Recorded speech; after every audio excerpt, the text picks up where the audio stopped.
Tahiré. Très en colère, il déclara « Tu m'as renié par 2 fois. Vous n'avez pas plus d'importance que 2 blattes. » Il ajouta que tous les hommes connaîtraient à l'avenir l'importance de respecter les lois des dieux. Tahiré voulut ainsi que les 2 frères restent ici, sur ce sommet, pour l'éternité. Dans un cri, il les transforma en 2 cafards, positionnés l'un sur l'autre et dessinèrent le mont Popoti de la baie de Fanoui.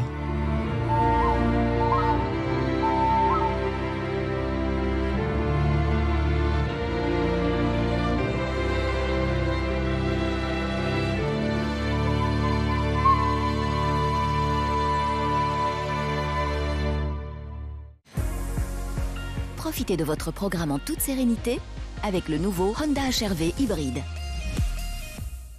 Profitez de votre programme avec Aura 5G, l'Internet sans ligne téléphonique illimité 24 heures sur 24 jusqu'à 100 mégas. Vendredi sur la première. Gabi, t'es là? La priorité, c'est de retrouver Gabi. Où est la capitaine Molina? C'est un commandant de l'IGPN. Il soupçonne Gabi d'avoir volé 3 CD. C'est pas une ripou. Elle avait forcément une bonne raison de faire tout ça. Ah oui, laquelle? C'est du sang. Dans quel pétrin s'est-elle fourrée pour être en danger comme ça? J'avais une grande idée, moi, pour la retrouver. Youpi-ya, ya, ya, youpi-ya. SOS Fantôme dans le crime lui va si bien.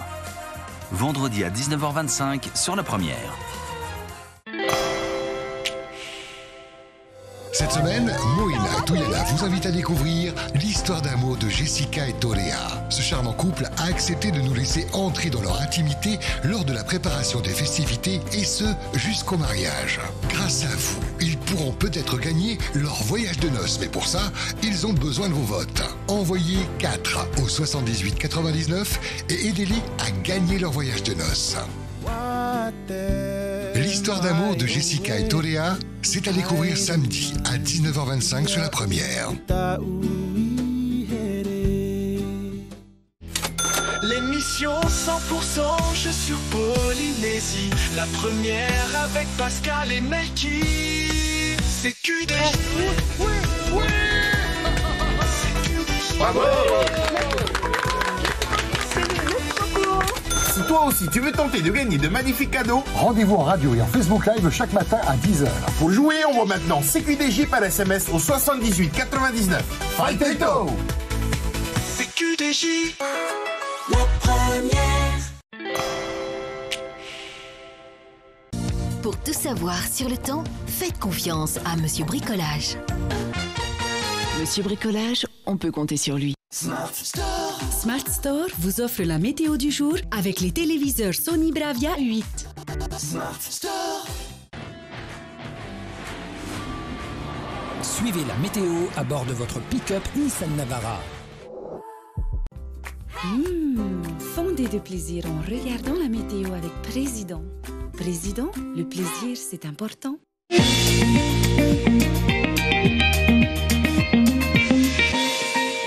Mesdames, Messieurs, bonsoir. Bienvenue sur la première pour ce nouveau bulletin météo. Nous commençons avec cette vigilance jaune pour orage sur Montpellier et les îles sous le vent. Restez prudents. Direction maintenant les îles Marquises pour les prévisions météo de demain. Kaohanoui, demain le ciel sera bien dégagé sur les îles du Nord, tandis qu'il sera couvert avec de la pluie partout ailleurs. Le vent sera du secteur est avec des rafales pouvant atteindre les 60 km/h et la mer sera agitée avec une houle d'est d'1,50 m. Les Tuamotu, Gambier, Kuraura et Nakoto, demain le ciel sera bien dégagé, le soleil régnera en maître sur l'ensemble de l'archipel. Le vent sera de secteur est modéré sur la moitié nord, tandis qu'il sera de secteur sud du côté sud de l'archipel. La mer sera peu agitée à agitée avec une houle d'est d'1,50 m, croisée avec une houle de sud-ouest. Aruna, les îles australes, demain le ciel sera chargé avec des nuages et de la pluie entre Rapa et Rimatara.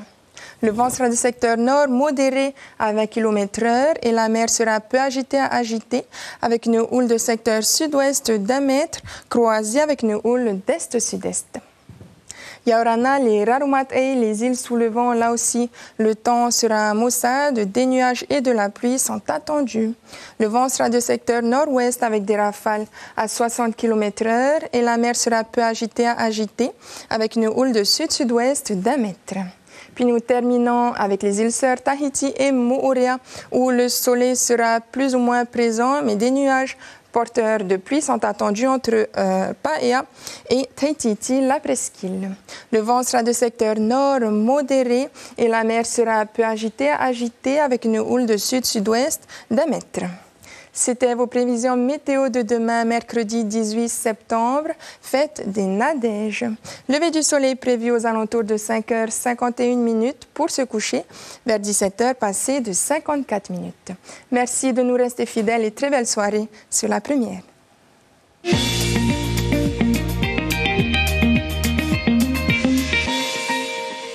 Pour tout savoir sur le temps, faites confiance à Monsieur Bricolage.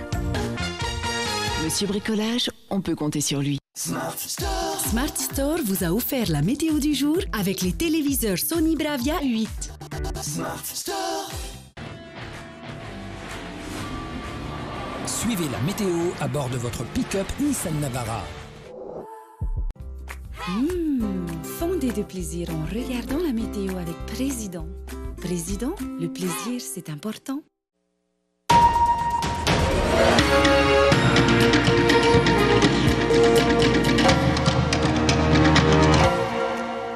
Bonsoir à toutes et à tous. C'est un plaisir de vous retrouver pour votre journal de ce mardi 17 septembre. Voici les titres que nous allons développer. Le corps retrouvé hier au pied de la falaise Taphei à Mahina est bel et bien celui de l'adolescent disparu depuis vendredi. Son téléphone a été retrouvé dans la vallée alors que son vélo est toujours recherché. On ne connaît pas les circonstances de son décès. Il y a chaque année une centaine de nouveaux cas et donc pendant tout le mois de septembre, le CHPF sensibilise au cancer du sang. C'est à l'occasion de l'opération Septembre Rouge organisée pour la première fois en Polynésie. Pour en parler, nous accueillons un hématologue du CHPF, le docteur Alexis Janton. En pleine semaine européenne de la mobilité, le pays a présenté ses solutions pour lutter contre la congestion routière, transport en commun, vélo, covoiturage. Il faut changer les habitudes. Les 3/4 des déplacements au Fénois se font en voiture. Pendant cette semaine de vacances, près de 1300 jeunes sont réunis à Eatea pour la 6e édition de la Taurea Move, la toute première qui a lieu dans les îles.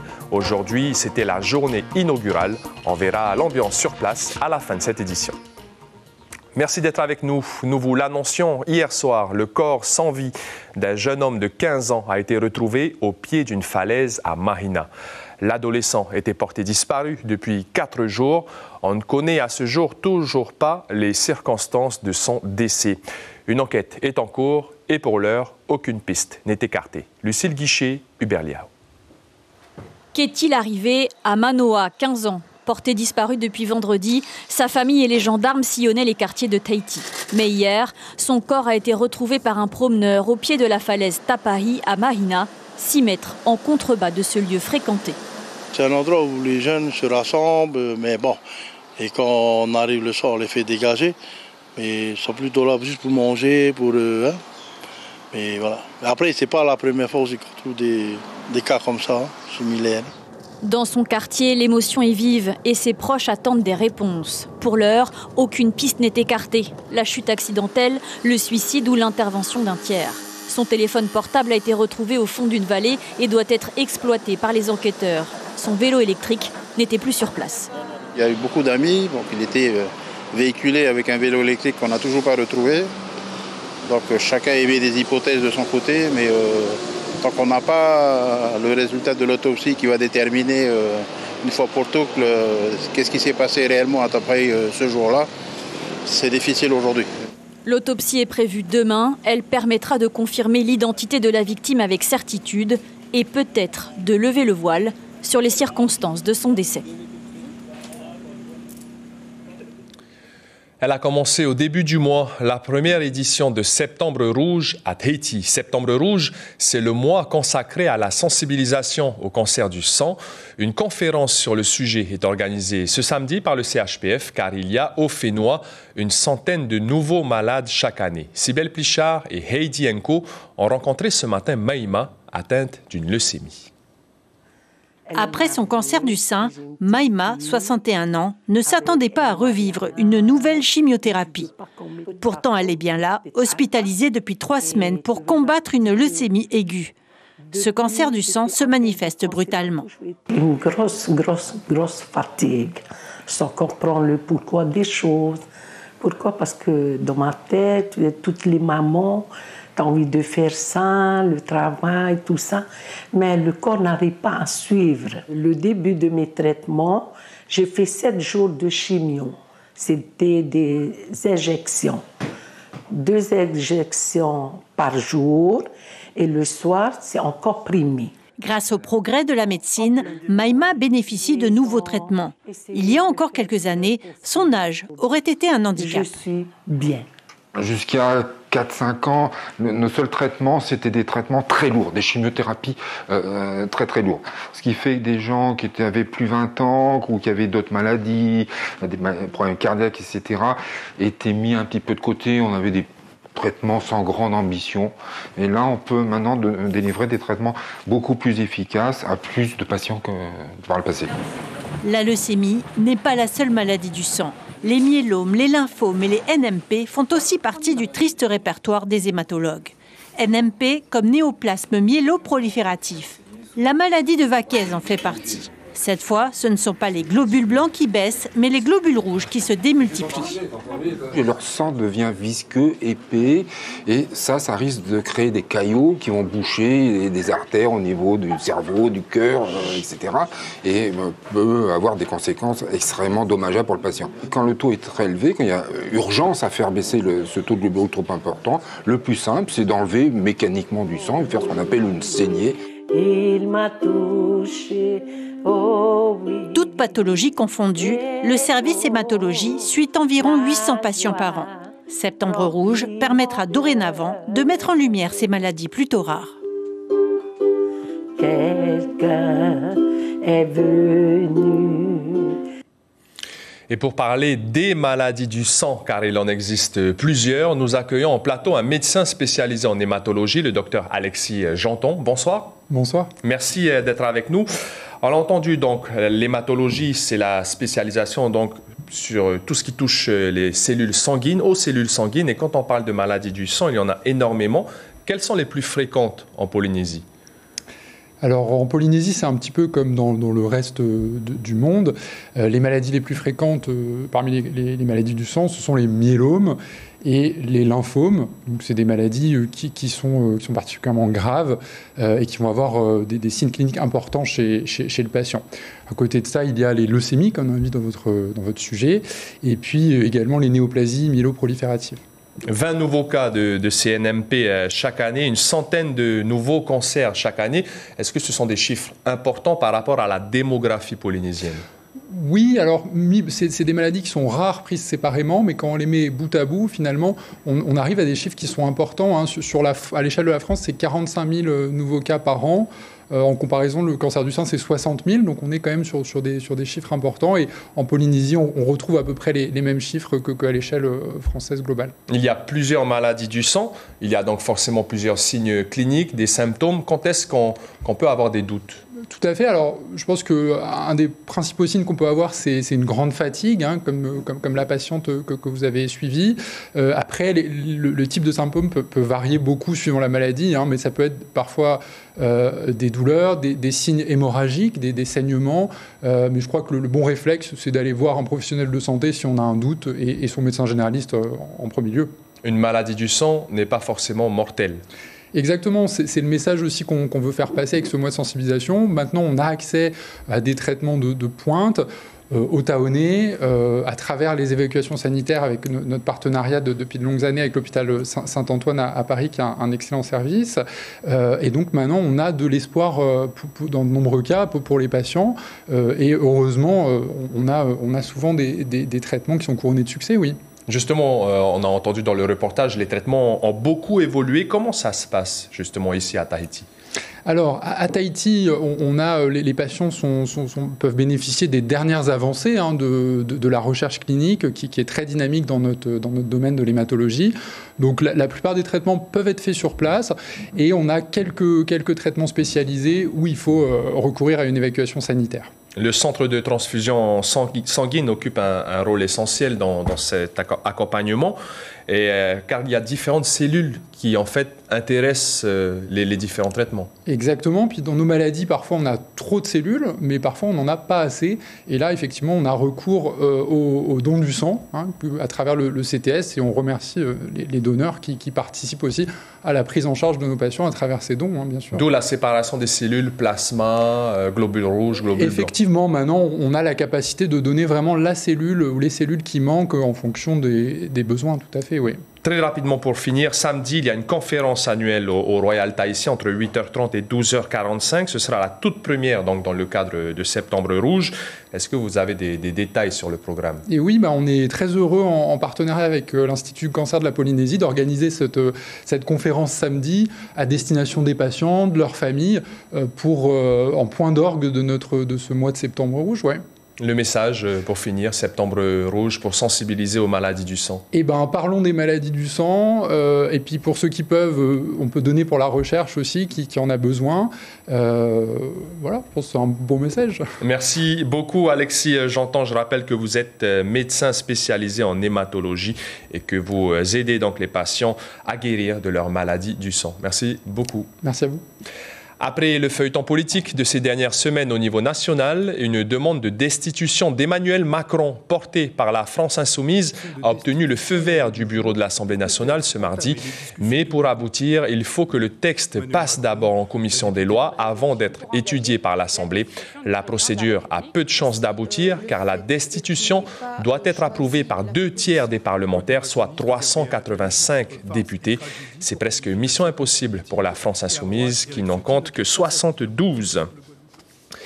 Encourager la marche, le vélo, l'usage des bus ou encore le covoiturage. C'est l'objectif de la Semaine européenne de la mobilité qui a débuté hier et qui se poursuit jusqu'à dimanche. Un challenge difficile quand on connaît les chiffres en Polynésie.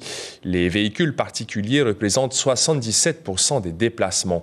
Pour réduire le nombre de voitures sur nos routes, le pays étudie la mise en œuvre de plusieurs alternatives. Kaline Liénard, Patrick Sinsing. On a un jeu quiz à gagner. Marcher pour gagner un vélo électrique, c'est possible via l'application Ito de la Direction des Transports Terrestres. Des jeux concours organisés jusqu'à dimanche dans le cadre de la Semaine européenne de la mobilité. L'objectif, c'est de montrer que dès maintenant, on a déjà des solutions qui sont disponibles. La Polynésie française investit dans des réseaux de transport en commun sur l'île de Tahiti. Il y a également une application Wigo en Polynésie pour développer les pratiques de covoiturage sur la Polynésie française.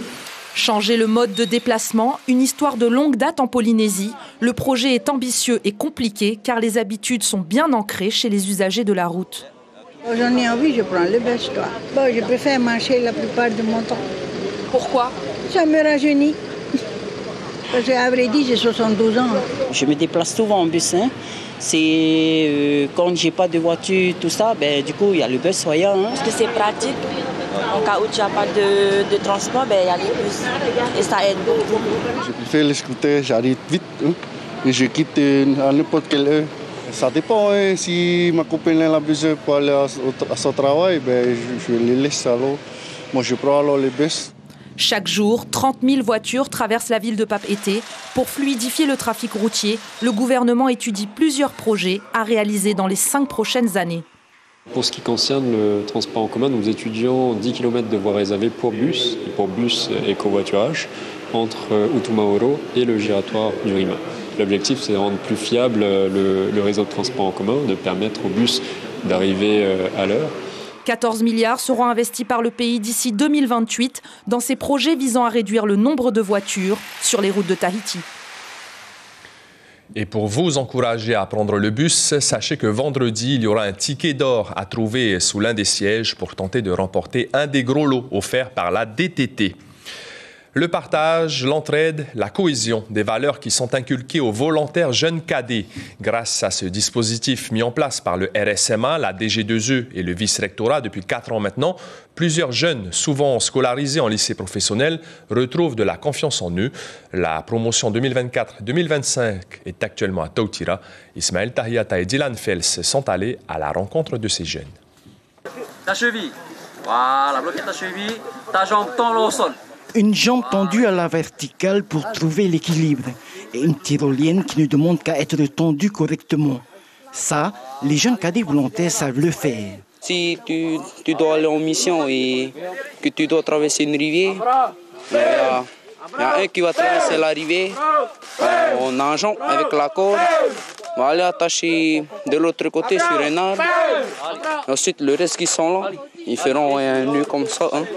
Ça m'a appris aussi à être en équipe et de s'entraider les uns les autres et faire une famille. Le dispositif Jeunes Cadets Volontaires, c'est 40 jeunes de 16 à 18 ans. La promotion 2024-2025 est plus que motivée.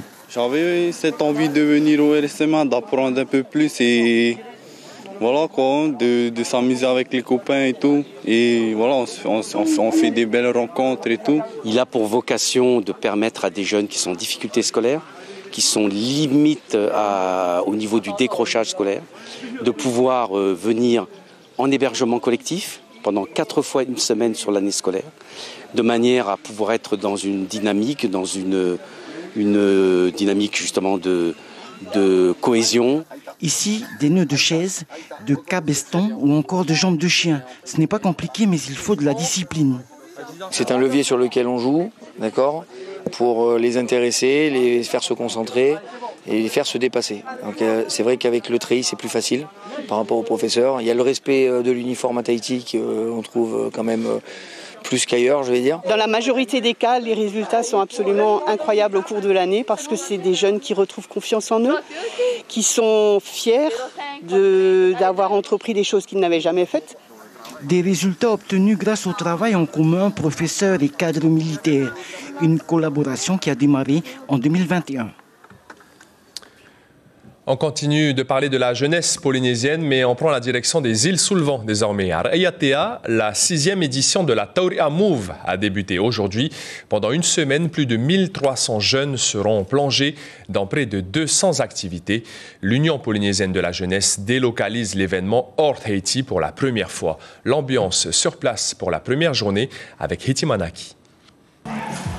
Même la pluie ne les arrête pas. Depuis 8 heures ce matin, les 22 délégations sont sur les différents sites de l'événement. Les artisans et les sportifs sont répartis en 10 villages. Un mot d'ordre, renouer avec sa culture. Tous les supports sont bienvenus, chants traditionnels, tressage ou percussion. Pour le moment, ça se passe très bien. Il y a des jeunes, ils sont tout contents, tout heureux et c'est l'essentiel. Il n'y a pas que du sport cette semaine, il y a aussi un peu de culture. Oui, c'est ça. C'est important? Oui, c'est très important pour nous. C'est pour savoir, après, pour la vie, les jeunes. Ça fait bouger aussi de Tahiti. Ça nous fait profiter aussi de voir autre chose que Tahiti. Ici, les jeunes peuvent aussi prendre un ticket pour se renseigner sur leur avenir professionnel, service administratif ou encore RSMA. Non loin de là, la partie fun au programme, une dizaine d'activités connues comme le ballon prisonnier ou encore la passe à 10. La partie se passe sur la terre comme sur la mer. Ça se passe plutôt bien. Là, par exemple, on a un parcours à faire, c'est chronométré et tout. Et on essaie de battre le record. Qui est de combien le record? Le record c'est 25 secondes. C'est bien pour les jeunes, comme ça ils peuvent venir là s'amuser, se défouler. L'attraction phare de l'événement reste le Tauria Warrior, une version locale du jeu Ninja Warrior. Le but, finir ce parcours physique le plus vite possible et battre les premiers de l'an dernier, les jeunes de Te Vaiuta. Ça se passe bien, très bien. On est venu à 187 jeunes délégations. C'est quoi le but? c'est pour venir et gagner. On est venu pour gagner. C'est faire communauté. On a divisé les délégations en équipes de sorte à ce qu'ils soient tous fusionnés, qu'ils se rencontrent tous, qu'ils apprennent à se connaître et à participer aux activités ensemble. Pendant une semaine, les 1300 jeunes présents pour le Tauré à Mauve ont la chance de vivre cette expérience, l'occasion pour eux de rencontrer des ados de leur âge autrement que via les réseaux sociaux. L'information principale de ce mardi 17 septembre. Aucune piste n'est écartée dans l'enquête ouverte hier suite à la découverte du corps d'un adolescent à Mahina. Chute accidentelle, suicide ou homicide, les enquêteurs décortiquent les moindres détails. L'autopsie est prévue demain. À la une de Tahiti Info, 14 milliards de francs pour déboucher les routes, donc à propos du budget du pays pour solutionner le problème de congestion routier. L'invité café de la matinale radio demain mercredi, Louis Mayotui, président d'honneur de la Fédération tahitienne de Va'a. Il viendra nous parler de la Hawaii Kinui Solo qui débute jeudi. Dans votre petit écran ce mardi soir, votre série documentaire Praup Ari, Secret d'anciens, juste après ce journal. Puis aux alentours de 19h50, 2 épisodes de la série OPJ. On se quitte sur les œuvres en tapa de Sue Pearson, exposées à la maison James Norman Hall jusqu'à samedi. Les images sont signées Patrick Tsinsing. Passez une excellente soirée, à demain et prenez bien soin de vous.